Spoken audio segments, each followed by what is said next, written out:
Section 1.3 Defining Gender and Important Related Concepts. Before we can begin to understand the United Nations approach to women, peace, and security, and its many obstacles and challenges, it is important to define several key gender-related terms.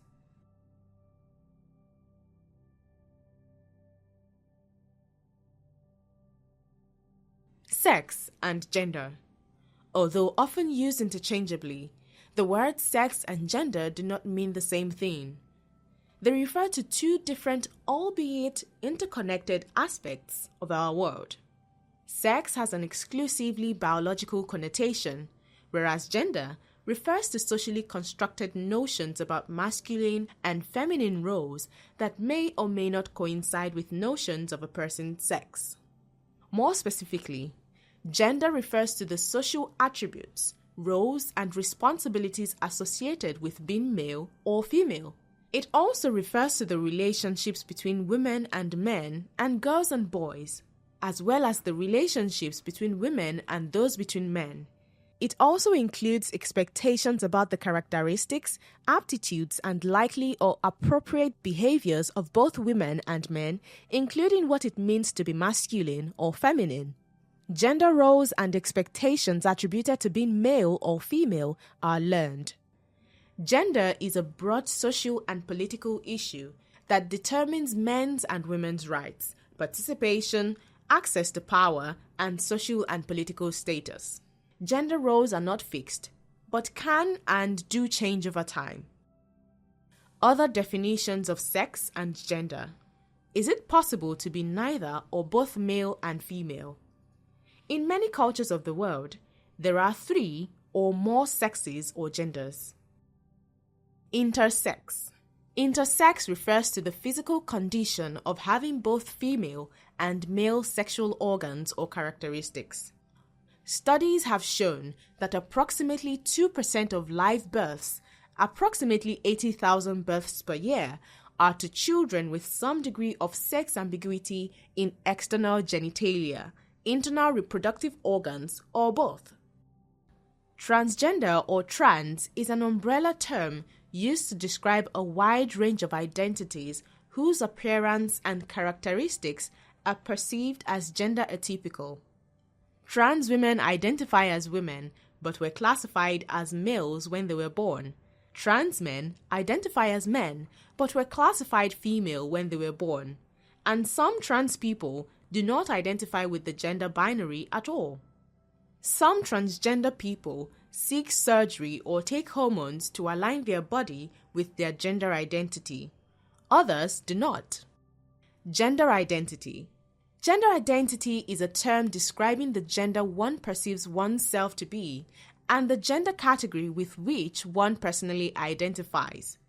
Sexual orientation.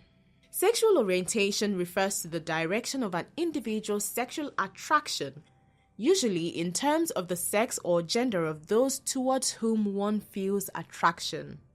The most commonly described sexual orientations are towards members of the opposite gender, heterosexual, same gender, gay or lesbian, both or any gender, bisexual or pansexual, or no gender, asexual. Gender equality. Gender equality refers to the equal rights and opportunities of women and men and girls and boys. Equality does not mean that women and men will become the same, but that women's and men's rights, responsibilities, and opportunities will not depend on whether they are born male or female. Equality between women and men is both a human rights issue and a precondition for and indicator of sustainable people-centered development and security. Gender equality is not gender equity. Gender equity goes further than equality of opportunity to look at outcomes. Treating women and men, or girls and boys, equally does not automatically ensure that they obtain equal outcomes and benefits, since there are many structural factors that may mitigate against this. Work towards gender equity therefore looks at structural power relations in society as well as material resources and may include taking positive and affirmative action to ensure that policies and programs benefit women or girls and men or boys equally. Gender mainstreaming. Gender mainstreaming is the central overarching concept in addressing issues of women, peace, and security. Gender mainstreaming is both a strategy to achieve gender equality and a goal in itself. It means bringing the perceptions, perspectives, experiences, knowledge, and interests of women and men to bear on policy making, planning, and decision making. Gender balance or parity. Gender balance or parity refers to the equal representation of women and men at all levels of an organization. Efforts that increase the number of women in decision-making positions constitute gender balancing. The goal of the UN is to achieve a 50-50 gender balance in all professional posts. Sex disaggregated data. Sex disaggregated data are statistics that are usually collected and presented separately for men and women. Such data are extremely valuable because they provide insight into how given gender roles lead to the distinct needs that must be met in order to fulfill these roles effectively. Gender analysis. Gender analysis is a detailed examination used to understand the relationships between men and women, their access to resources, their activities, and the constraints they face relative to each other. Gender analysis asks questions about why a situation has developed the way it has. Gender impact assessment.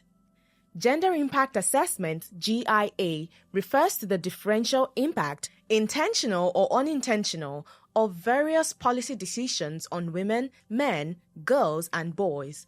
It enables policymakers to more accurately picture the effects of a given policy and compare and assess the current situation and trends with the proposed policy's expected results. Empowerment. A critical aspect of promoting gender equality is the empowerment of women. Empowerment is about men and women taking control of their lives, setting their own agendas, gaining skills or having existing skills and knowledge recognized, building self-confidence, solving problems, and developing self-reliance.